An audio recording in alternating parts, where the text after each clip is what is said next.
So I'm going to give a clear picture of what I'm submitting to you here.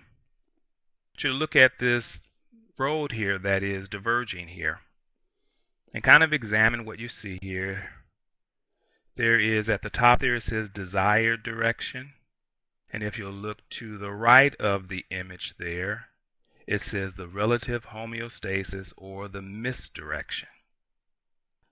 So let's say that you're traveling with your intentions and your desires. So as you notice, you're beginning to move in the direction that you desire to move in. And so as you're moving in that direction, what happens is that your relative homeostasis says, wait a minute, that's not what I'm familiar with. More love? Not familiar with that. More money? Not familiar with that.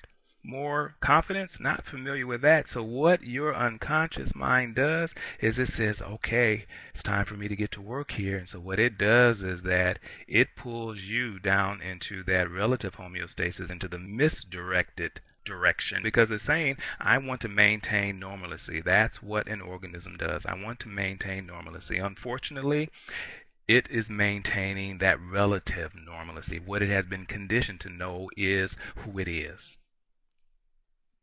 A short way of saying that is that I struggle, therefore I am. I struggle, therefore I am. In other words, your identity has been so integrated to your experience that has become your homeostasis, that your organism says that I am endeavoring to maintain. Now, one of the things I'm wanting you to glean from what I'm sharing here is that this can release a lot of guilt and judgment and regret. When you realize that it is not because of shortcomings that you have not been able to thrive to the degree that you want to. It's not because of your lot in life, or it's not because it's just not in the cards for you. No, no, no, no, no. What it really is, and this is why I wanted you to make the distinction between you who has volition and you, the relative mind, is because you can you can look at things very objectively as opposed to subjectively and personally. And so really what it is amounted to when you have found difficulty in realizing your desires, it is because the homeostasis, the relative homeostasis, is not in sync with whatever the particular desire is. And so that means that unbeknownst to you, your being, that body and that brain, it's always trying to maintain what it knows to be normal, So this is why it's not about a shortcoming. It's not about you not having the goods to do it. It's not about your intelligence. It's not about any of those things at all. It is really about your body is saying, it's not even saying I know the direction you want to go in. It's simply saying the direction that you're desiring to go in does not match with what our experience has been. So I am going to maintain my homeostasis. Your subconscious mind, the organism, the body, it thinks it's doing you a favor.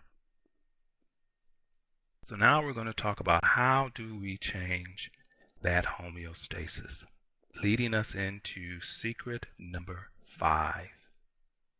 So again, this is a very impersonal approach to yourself. This will release a lot of guilt and judgment.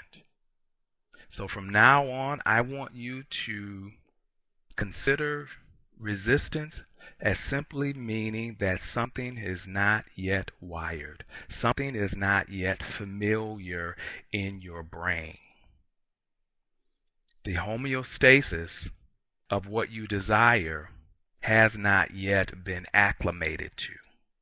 And so from now on, resistance is not about a shortcoming. What resistance is about is that something has not been wired. Whenever you find yourself being resistant to something, it can be something very simple, such as cleaning the kitchen, if you will, to something quite relevant to you in terms of confidence, esteem, worthiness, love, and those kinds of things. It's not that, as I said, it's not as though it's your lot in life not to have those things. It simply means that your resistance is showing what hasn't been wired. That so simplifies things for you.